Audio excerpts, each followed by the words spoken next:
누가복음 19장 28절에서 44절입니다. 누가복음 19장 28절에서 44절. 앞에 PPT에도 나오는데 우리 한 절씩 이렇게 교독하겠습니다. 예수께서 이 말씀을 하시고 예루살렘을 향하여 앞서서 가시더라. 감람원이라 불리는 산 쪽에 있는 벳바게와 베다니에 가까이 가셨을 때 제자 중 둘을 보내시며 이르시되 너희는 맞은편 마을로 가라. 그리로 들어가면 아직 아무도 타보지 않는 나귀 새끼가 매어 있는 것을 보리니 풀어 끌고 오라. 만일 누가 말하기를 주가 쓰시겠다 하라 하시매 보내심을 받은 자들이 가서 그 말씀하신 대로 만난지라. 나귀 새끼를 풀 때 그 임자들이 이르되 어찌하여 나귀 새끼를 푸느냐 대답하되 주께서 쓰시겠다 하고 그것을 예수께로 끌고 와서 자기들의 겉옷을 나귀 새끼 위에 걸쳐 놓고 예수를 태우니 가실 때에 그들이 자기의 겉옷을 길에 펴더라. 이미 감난산 내리막길에 가까이 오심에 제자의 온 무리가 자기들이 본 바 모든 능한 일로 인하여 기뻐하며 큰 소리로 하나님을 찬양하여 이르되 찬송하리로다. 주의 이름으로 오시는 왕이여 하늘에는 평하여 가장 높은 곳에는 영광이로다 하니. 무리 중 어떤 바리새인들이 말하되 선생이여 당신의 제자들을 책망하소서 하거늘 대답하여 이르시되 내가 너희에게 말하노니 만일 이 사람들이 침묵하면 돌들이 소리 지르리라 하시니라. 가까이 오사 성을 보시고 우시며 이르시되 너도 오늘 평화에 관한 일을 알았더라면 좋을 뻔하였거니와 지금 내 눈에 숨겨졌도다. 날이 이를지라 내 원수들이 토둔을 쌓고 너를 둘러 사면으로 가두고 함께 읽겠습니다. 또 너와 및 그 가운데 있는 내 자식들을 땅에 메어치며 돌 하나도 돌 위에 남기지 아니하리니 이는 내가 보살을 받는 날을 알지 못함을 인함이니라 하시니라. 아멘. 하나님의 말씀입니다. 예, 종료주일 이제 오늘 이렇게 종료주일인데 이제 오늘부터 이제 고난주간 이제 십자가 앞으로 이렇게 나아가는 겁니다. 그런데 이 종료주일을 맞이하면서 우리가 정말 잊지 말아야 되는 것은 예수님이 이 예루살렘에 들어가신 목적은 딱 한 가지밖에 없습니다. 죽으러 들어가신 거예요. 저와 여러분을 위해서 왕으로 들어가셨는데 왕으로 이 예루살렘 성을 들어가셨는데도 불구하고 죽으러 들어가셨다는 거죠. 그거를 아무도 알지 못했어요. 그 어떠한 제자들을 비롯해서 그 어떠한 사람도 한 사람도 예수님이 죽으러 들어가신지를 아무도 알지 못했다는 거죠. 여러분에게 예수님이 어느 날 갑자기 찾아오신다고 이렇게 생각을 한번 해보세요. 그런데 그 예수님이 나를 찾아오시는 그 감격, 이 감격은 이루 말할 수가 없는데 예수님이 나를 찾아오신 목적이 나를 위해서 죽으러 오셨다. 이렇게 되면 우리가 얼마나 마음이 아프겠어요. 예수님께서 내가 그렇게 사랑하는 예수님께서 나를 찾아오셨는데 그 감격은 잠깐요. 이제 조금 있으면 예수님이 돌아가신다. 예수님이 죽으신다. 이렇게 생각하면 얼마나 우리 마음이 아프겠어요. 예수님이 저와 여러분을 위해서 이 예루살렘 성을 들어가는 그 목적은 죽으러 들어오셨다는 거예요. 죽으러 우리를 찾아오셨다. 이것을 우리가 잊지 않고 하나님 앞에 늘 고백하면 하나님이 우리를 위해서 죽으셨는지 그것을 금방 압니다. 우리가 얼마나 큰 죄인인지, 우리가 얼마나 연약한 사람인지, 그리고 믿음이 우리가 얼마나 없는지를 금방 알게 돼요. 우리는 믿음이 있다. 그리고 하나님을 사랑한다. 정말 십자가를 붙잡고 이 땅에서 증인으로 살아간다. 이렇게 고백은 하는데 우리가 때때로 찾아오는 그 삶의 어려움들, 공고함, 그리고 인생의 그 희노애락 가운데 우리가 견디지 못하는 그 세상의 어마어마한 힘을 맞닥뜨릴 때 우리는 어쩔 수 없이 예수님을 외면하고 예수님을 떠나기도 하고 예수님을 원망하기도 하고 그런 삶을 우리가 살아간다는 거죠. 그런데도 불구하고 예수님은 우리를 끊임없이 찾아오는 거예요. 이 종료주일은요, 예수님이 순환을 위해서, 이 순환을 위해서, 십자가의 그 순환을 위해서 오셨다는 거예요. 그리고 이 예루살렘 성을 들어가는데 공식적으로 그 나귀를 타고, 새끼 나귀를 타고 들어가셨다는 겁니다. 그런데 이것이 우리에게는 고난의 시작이라는 거예요. 하나님이 우리를 위해서 고난을 시작하셨다는 거죠. 여러분에게 좀 죄송하지만 여러분의 삶 속에서 예수님을 믿고 고난이 없다, 아무런 일이 없다, 그거는 사실은 예수님을 믿는 게 아닙니다. 고난이 찾아와야 돼요. 그래야 내가 예수님을 믿는 증거들이 나타나는 거예요. 여러분이 고난을 겪지 않는다면 예수님을 알 수가 없어요. 시편 119편에는 예수님의 말씀과 고난에 대해서 계속 이야기를 하는데, 고난이 우리에게 유익이라고 그러고 고난을 통해서 주의 율례를 배운다 그럽니다. 하나님의 그 말씀, 하나님의 뜻, 하나님이 계획하셨던 나에 대한 인생의 모든 그 설계도를 그냥 안다는 거죠. 그런데 고난이 없으면 그거를 알 길이 없어요. 내가 예수님을 믿는지 예수님을 믿지 않는지 그것을 알아볼 수가 없는 거예요. 고난이 찾아와야 예수님께 매달리고, 고난이 찾아와야 예수님께 기도하고, 고난이 찾아와야 예수님 앞에 우리가 달려나와서 살려달라고 그렇게 애를 쓰는 거예요. 근데 고난이 없으면 예수님을 알 길이 없는 거예요. 저는 여러분들이 고난을 기꺼이 받아들이고 그 고난 가운데에서 주님을 깊이 만나는 그런 은혜를 받았으면 좋겠습니다. 종료주일의 특징은 찬송하려로다 주의 이름으로 오시는 이여, 하늘에는 평화여 가장 높은 곳에는 영광이로다, 이렇게 고백한 사람들이 불과 며칠만 지나면 예수님을 이제 십자가에 못 박으소서, 십자가에 못 박으소서, 그렇게 성난 군중으로 갑자기 변합니다. 그 수많은 군중들 가운데 아주 소수의 사람, 너무나 적은 숫자의 일부의 그 소수의 사람들, 여자들이죠. 이 소수의 여자들이 예수님을 끝까지 따라가는 거예요. 십자가의 그 죽음 앞에까지 끝까지 따라가는 거예요. 이게 종료주일의 특징입니다. 여러분이 그렇게 소수의 사람들, 이 몇몇 안 되는 여자들이 예수님을 따라갔던 그 예수님의 어머니와 막달라 마리아와 그 여러 명의 사람들, 그 사람들과 함께 동참하기를 바랍니다.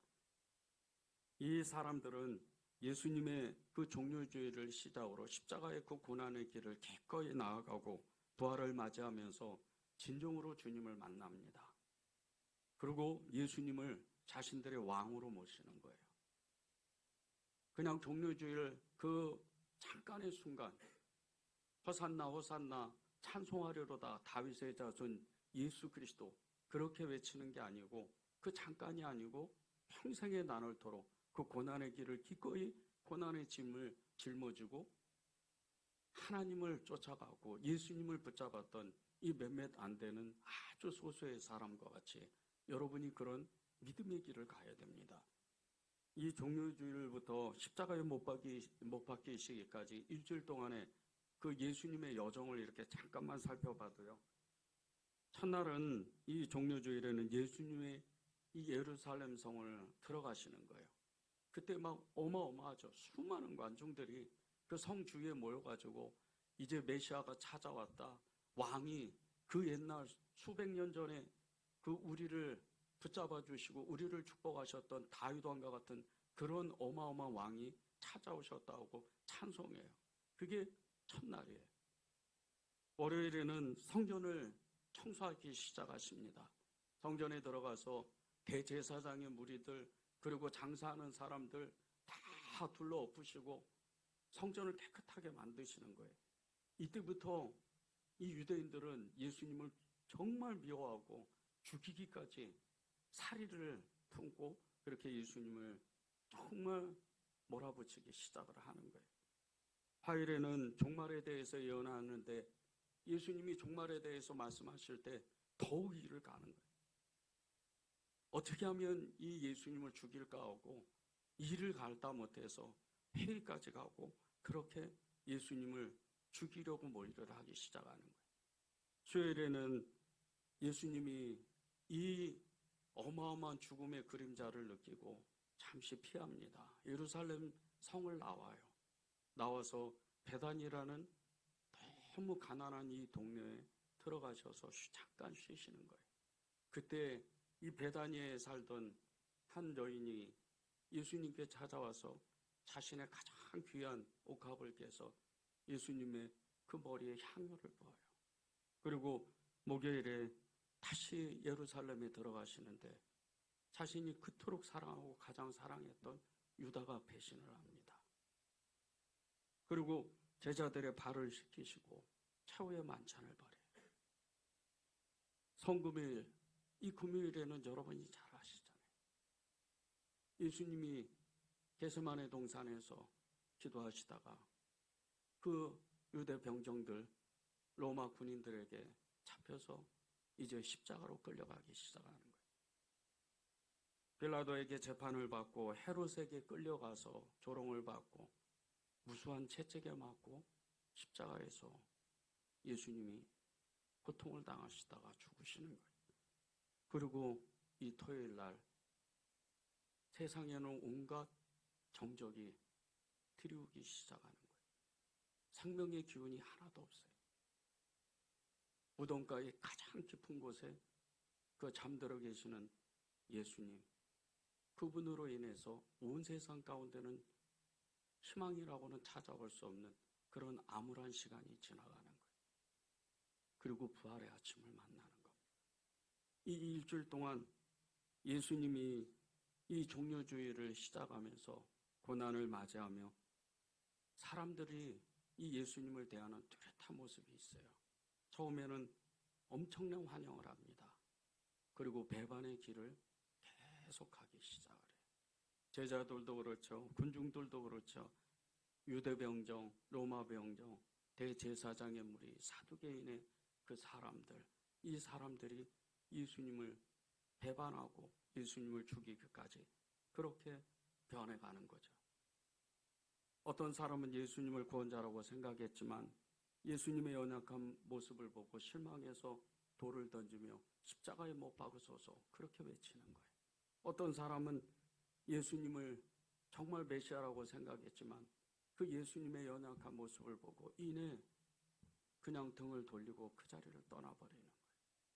그런 엄청난 그런 흑암의 기운 가운데, 그런 어두운 가운데에서 아주 적은 사람들, 그 몇몇 되지도 않아요. 몇 사람 되지도 않는 그 사람들이 예수님을 붙잡는 거예요. 예수님을 끝까지 따라갑니다. 이 두 부류의 사람들 중에 과연 우리는 어디에 속하고 있을까요? 우리는 어디에 속한 사람들일까요? 예수님을 사랑했던 그 아주 몇몇 안 되는 소수의 사람들일까요? 아니면 수많은 군중들, 예수님을 죽이기까지 했던 그 사람들의 속에 섞여 있는 그런 사람들일까요? 우리가 섣불리 대답하지 못하는 이유가 있어요.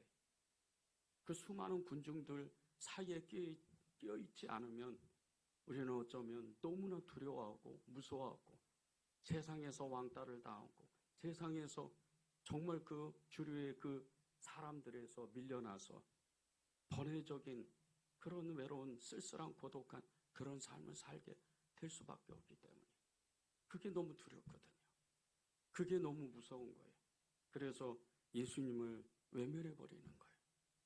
오늘 기도 제목이 왕을 전심으로 영접하라. 왕을 전심으로 영접하라. 이 왕을 전심으로 영접하라는 것은요, 그냥 영접하는 게 아니에요. 여러분이 모든 걸 다 해야 돼요. 여러분이 가지고 있는 모든 걸 다 해서 그분을 100% 나에게 영접하지 않으면 그분의 제자가 되지도 못하고 그분을 따르지도 못하고 그분을 믿지도 못하는 거예요.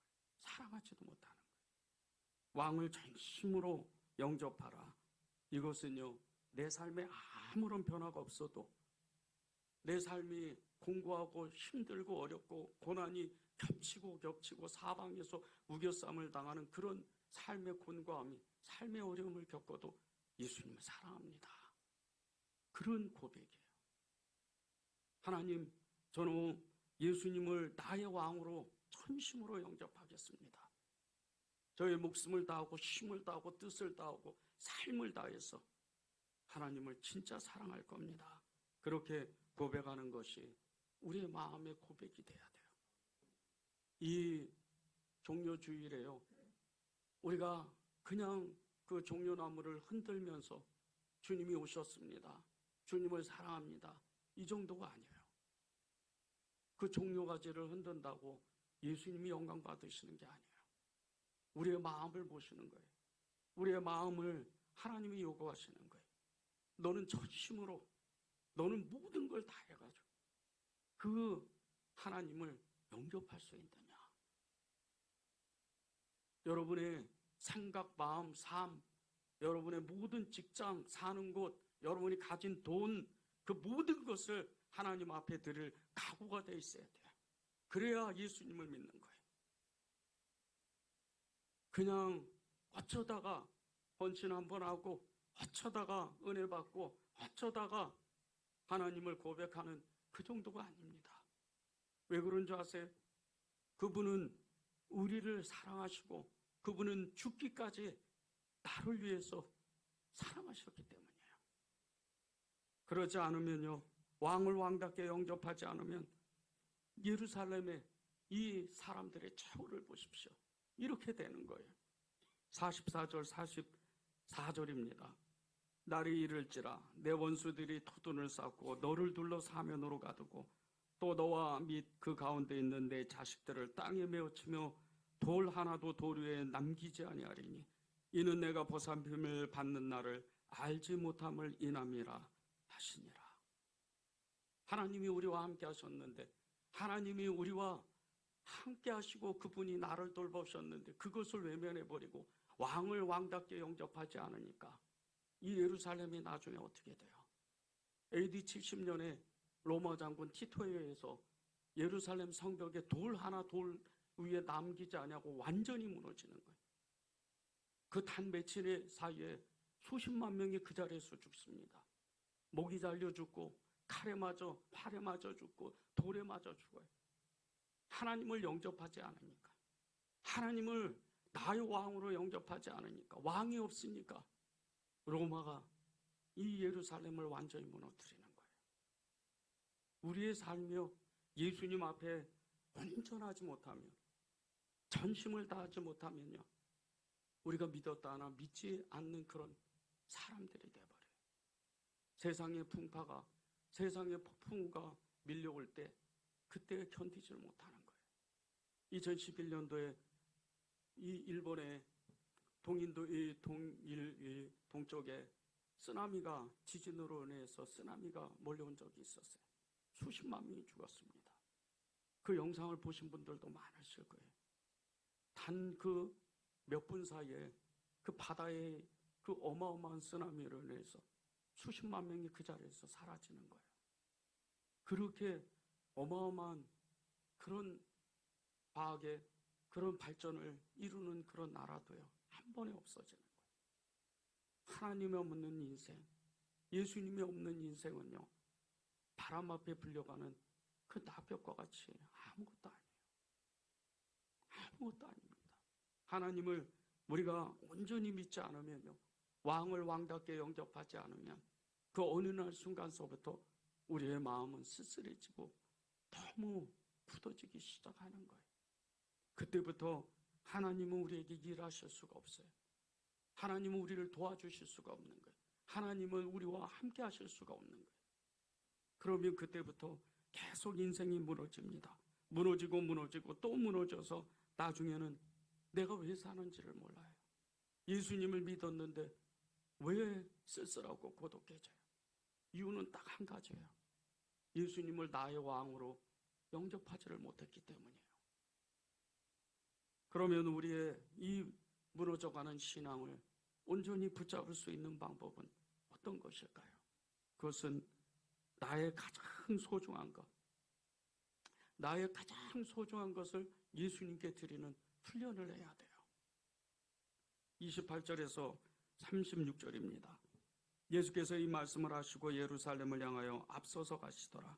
감람원이라 불리는 산 쪽에 있는 베바게와 베다니에 가까이 가셨을 때 제자 중 둘을 보내시며 이르시되 너희는 맞은편 마을로 가라. 그리로 들어가면 아직 아무도 타보지 않는 나귀 새끼가 매어 있는 것을 보리니 풀어 끌고 오라. 만일 누가 너희에게 어찌하여 푸느냐 묻거든 말하기를 주가 쓰시겠다라 하시며 보내심을 받은 자들이 가서 그 말씀하신 대로 만난지라. 나귀 새끼를 풀 때에 그 임자들이 이르되 어찌하여 나귀 새끼를 푸느냐 대답하되 주께서 쓰시겠다 하고 그것을 예수께로 끌고 와서 자기들의 겉옷을 나귀 새끼 위에 걸쳐놓고 예수를 태우니 가실 때에 그들이 자기의 겉옷을 길에 펴더라. 예수님께서 여리고를 떠나서 이 예루살렘으로 들어가시기 전에 두 마을을 거쳐갑니다. 예루살렘 바로 그 앞에 있는 이 베바게와 이 베단이에요. 바로 문 앞에 있어요. 성문 앞에 그 마을이 있는 거예요. 그런데 이 베바게와 베다니는요, 예루살렘 바로 앞동네인데도 예루살렘 사람들과 다른 삶을 사는 거예요. 이유가 있어요. 이 베바게와 베다니는요, 주로 문둥병이나 아주 가난한 사람들, 장녀 이런 사람들이 사는 거예요. 너무 가난한 동네인 거예요. 너무 가난해서 이 예루살렘에 사는 사람들이 이 베바게와 베다니의 사람들을 무시하고 천대했어요. 그 왕래를 잘 안 했어요. 일부러 주님이 그 마을을 거쳐갔어요. 이 베바게에 들어가시기 전에 제자들에게 지시를 하나 하십니다. 그곳에 가서 나귀 새끼 하나를 끌고 와라. 그런데 이 동네가 어떤 동네입니까? 너무나 가난한 동네예요. 이 나귀 새끼를 끌고 가면요, 어쩌면 그 나귀 새끼를 준 그 가정이 무너질 수도 있어요. 너무 가난하기 때문에. 이 베바게에서 예수님께서 나귀 새끼를 끌고 와라. 그렇게 말씀하신 이유가 있어요. 이 나귀 새끼는 그 가정의 전부였기 때문이에요. 이 나귀 새끼가 어떤 일을 하는 줄 아십니까? 농사철에는 농사를 져요. 그리고 시장에 가서 물건을 내다 팔면 그 짐을 지고 가는 거예요. 먼 여행을 가면 그 나귀 새끼를 타고 여행을 가는 거예요. 이동 수단도 됩니다. 그러면 이 나귀 새끼는 이 집안에 어쩌면 이 마을의 전체 재산일 수도 있어요. 그 나귀 새끼를 일부러 데리고 오라는 거예요. 그것이 30절에 나와요. 이르시되 너희는 맞은편 마을로 가라. 그리로 가면 아직 아무도 타보지 않는 나귀 새끼가 매어 있는 것을 보리니 풀어 끌고 오라. 이 나귀 새끼 주인이요, 아무런 말을 안 해요. 그냥 내어주는 거예요. 그냥 내어주는 거예요. 우리의 인생이, 우리의 믿음이, 우리의 헌신이 예수님께 이 모습이 돼야 돼요. 여러분이 아무리 가진 것이 아무것도 없다 할지라도요, 주님이 물어보실 때, 주님이 쓰시겠다 할 때, 주님이 요구하실 때 아무런 조건을 달지 않고 주님 앞에 내어드려야 돼요. 주님은 여러분의 가진 돈을 원하시는 게 아니에요. 여러분이 가진 집, 여러분이 가진 자동차, 여러분이 가진 환경, 그걸 요구하시는 게 아니에요. 예수님이 원하시는 건 다 하나입니다. 여러분의 마음이에요. 그걸 원하시는 거예요. 여러분의 마음이 계속해서 격가지로 이쪽으로 갔다 저쪽으로 갔다 그럴 때마다 주님은 어찌할 바를 알지 못하고 여러분의 그 눈앞에서 계속해서 기다리고만 계세요.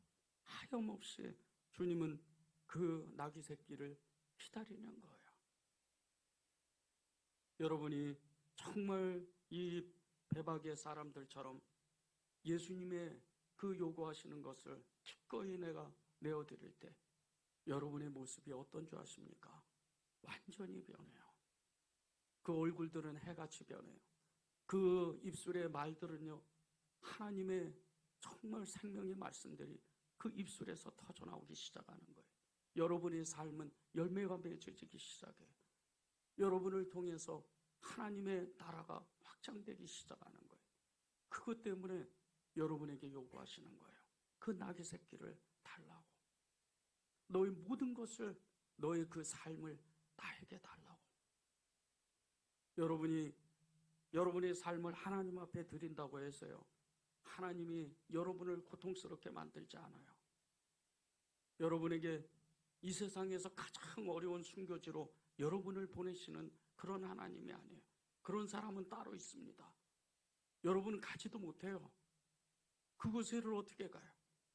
내가 무서운데, 내가 힘이 없는데, 믿음이 없는데, 사랑이 없는데 그곳을 어떻게 가요?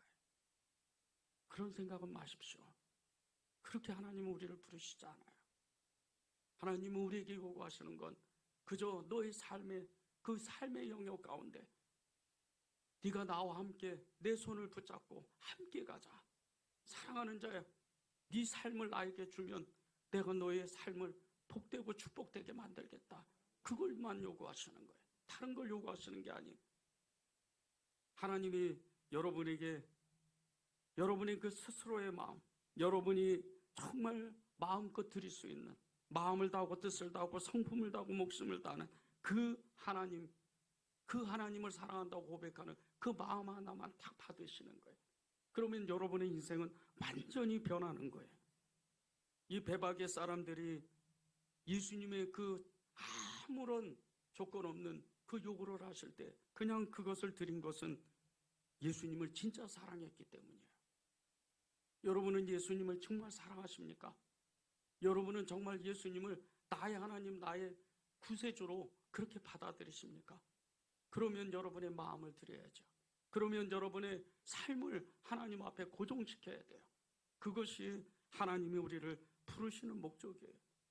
여러분의 돈, 여러분이 가진 차, 집, 여러분의 자동차, 여러분이 가장 소중한 그것을 원하시는 게 아니에요. 하나님은 그저 여러분의 마음 하나, 사랑합니다. 주님을 사랑하니까 저는 주님을 따라가겠습니다. 그거 바라시는 거예요. 그것이 여러분에게 가장 소중하기 때문이에요. 그거 하나 여러분에게 들으면, 여러분이 하나님께 들으면요, 하나님은 여러분에게 오직 신앙의 그 믿음을 주시는 거예요. 오직 예수, 오직 예수님만 따르는, 오직 예수님만 사랑하는 그 마음을 드리는 거예요.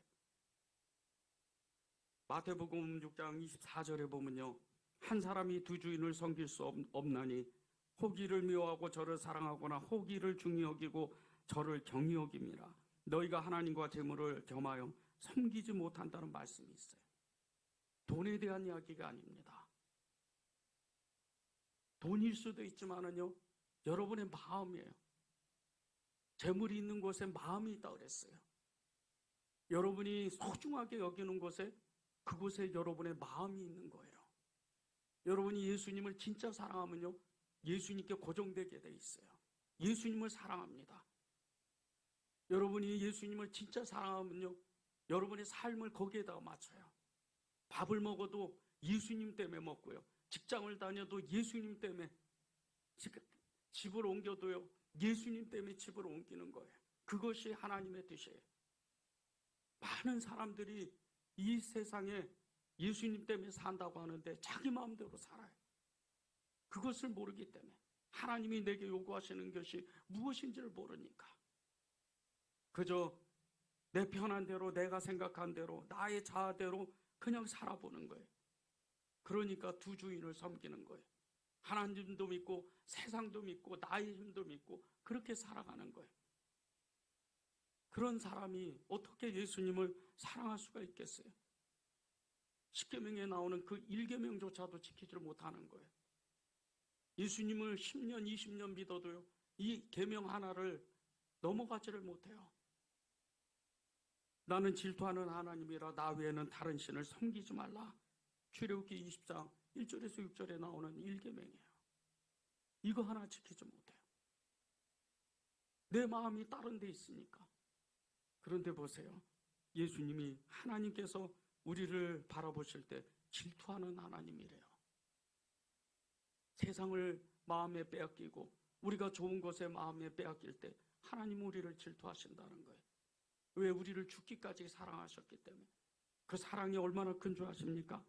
아가서 8장 6절에서 7절에 보면요, 너는 나를 도장같이 마음에 품고 도장같이 팔에 둬라.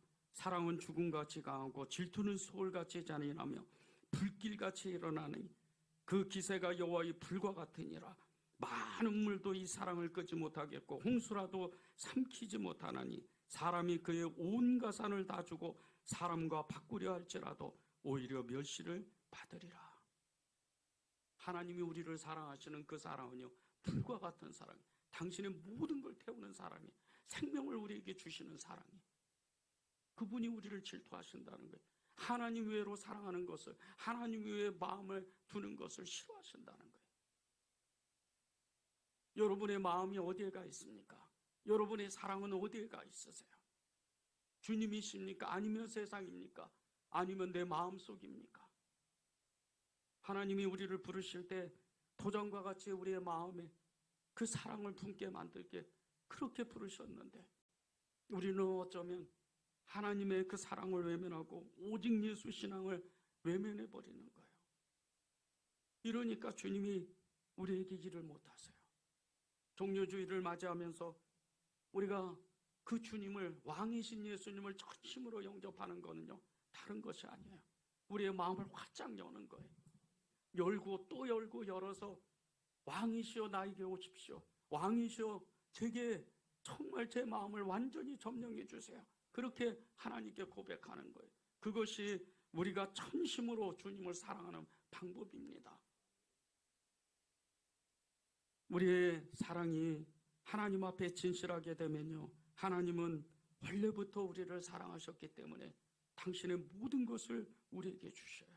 그리고 우리가 고백하는 모든 믿음의 고백을 주님은 인정하시게 돼 있어요. 2023년 8월 30일에요. 미국의 대형 공예품 도매사인 하비로비의 설립자인 데이비드 그린과 그의 아내 바바라 그린이 자신들의 재산 18조 5,067억을 그 중에 반 9조 2,500억 원을 교회와 그리고 교회에 관련된 기독교의 대학, 복음주의 기관에 기증하기로 서명을 했어요. 단 한 번에 자기의 재산을 9조가 넘는 그 재산을 단 한 번에 기독교 재단에, 교회에 그렇게 헌신하기로 그렇게 서명을 했어요. 이유가 있습니다. 이 그리는요, 가난한 목회자의 가정에서 태어났어요. 그 아버지가 너무나 가난하게 목회를 했어요. 정말 찢어지게 가난한 그런 가정이었습니다. 그런데 아버지가, 엄마가 그 가난한 가운데도 정말 선을 베푸는 그 모습을 어렸을 때부터 보았어요. 이웃을 사랑하고 적은 그 돈을 가지고 계속해서 기부하는 그 모습을 보면서 자랐어요. 직장을 다니고 사업을 하면서 돈이 모일 때마다 자기의 손을 움켜쥐지 않았어요. 늘 나눕니다. 늘 어려운 사람을 찾아가고 늘 그 사람들에게 손을 벌렸어요.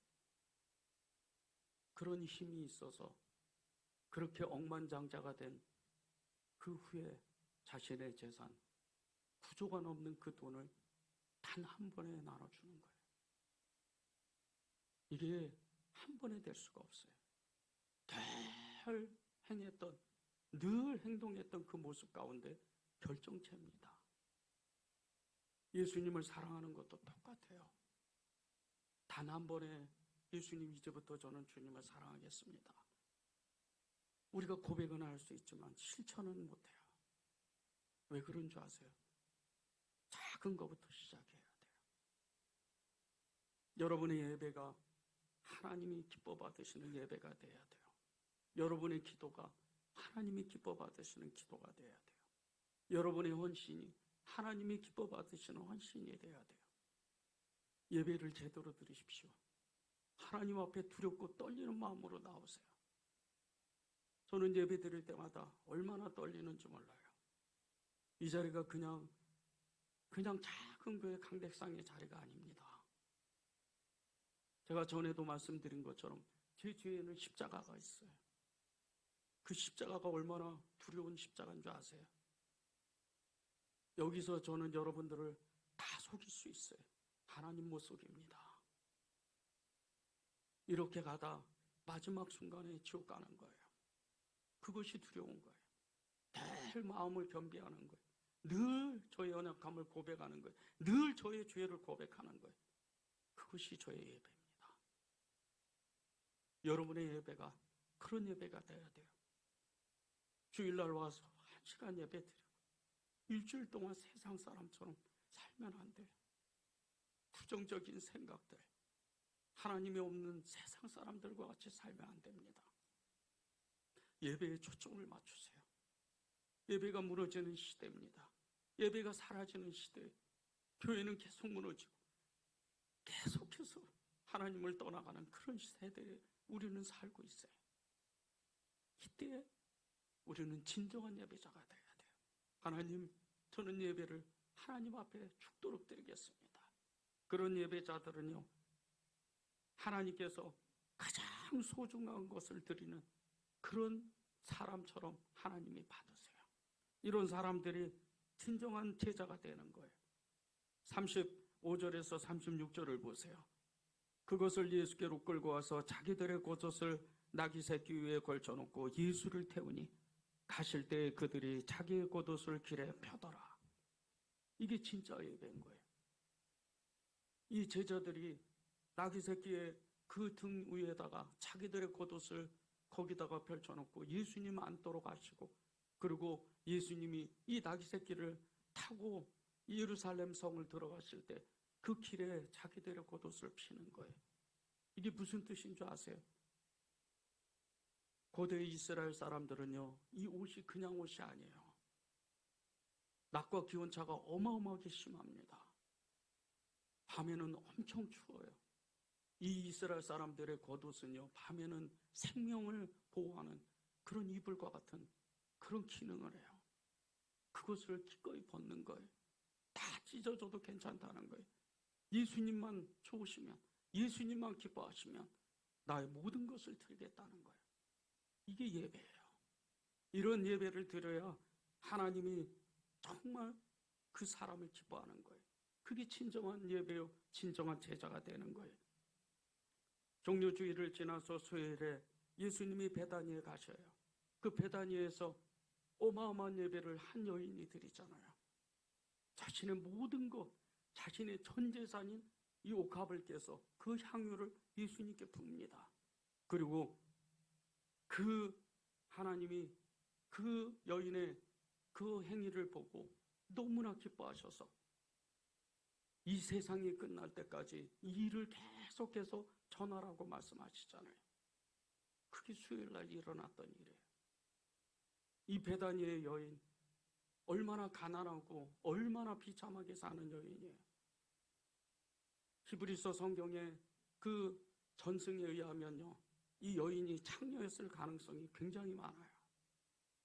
자신의 모든 걸 다 태우는 거예요.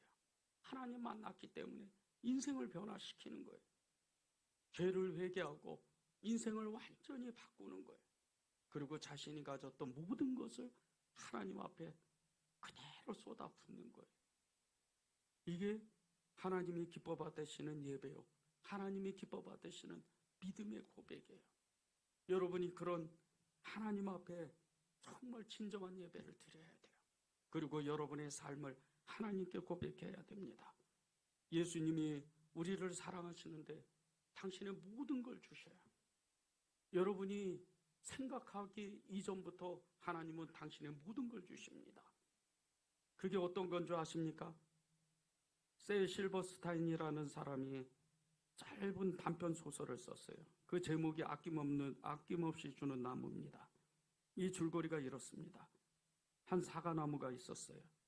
그 나무의 그 행복은요, 어떤 소년이 자기를 찾아오는 거예요. 근데 그 소년이 잘 찾아와서 그 나무로 올라타기도 하고 나무에 있는 그 사과를 따먹기도 하고 그런 모습들을 보면서 이 나무가 너무 기뻐하고 행복하는 거예요. 그런데 어느 순간서부터 이 소년이 이 나무에게 계속해서 뭔가를 요구해요. 처음에는 돈을 요구해요. 그래서 이 나무는 자신의 일부를 잘라서 그 장작으로 만들어서 돈을 마련하라고 해요. 또 어떤 날은 이 소년이 집이 필요하다고 해요. 그래서 또 그 나무는 자신의 일부를 잘라서 집을 지으라 그래요. 또 어떤 날은 자신에게 찾아와서 이 소년이 이제 정말 자신이 가지고 있는 모든 것, 그것을 이 배를 요구하는 거예요. 이 배를 만들려면 나무를 아예 잘라야 돼요. 그런데 이 나무는 기꺼이 소년에게 자기를 잘라서 배로 만들어라는 거예요. 그리고 오랜 시간이 지납니다. 오랜 시간이 지나서 이 소년도 나이가 많은 늙어가는 그런 초로의 노인이 돼요. 인생이 지쳐요. 그리고 이 나무를 찾아왔는데 나무는 없는 거예요. 지치고 지쳐서 이제 어디 쉴 곳이 없는데 그 나무를 보니까 밑둥이 잘려나간 그곳이 남아있는 거예요. 그 나무가 이렇게 이야기해요. 나를 밟고 거기서 쉬어라. 이 나무의 인생, 이 나무의 인생이 어쩌면 예수님이 우리에게 찾아오신 인생이에요. 종료주일 예수님을 맞이하는, 왕을 맞이하는 우리의 마음, 우리는 주님 앞에요 무엇을 요구하면 안 돼요? 왕을 전심으로 모셔야 돼요. 그 왕을 나의 하나님으로 모시는 거예요. 그것이 이 종료주일에 저와 여러분이 해야 되는 일입니다. 이제 내일부터 예수님의 그 고난의 길을 우리도 한 걸음 한 걸음 따라갈 겁니다. 그런데 이 길이요, 정말 주의 은혜의 길이 되려면 우리의 마음부터 하나님 앞에 드려야 돼요. 그런 종료주일이 되기를 정말 간절히 바랍니다. 우리 찬양하고 기도하겠습니다.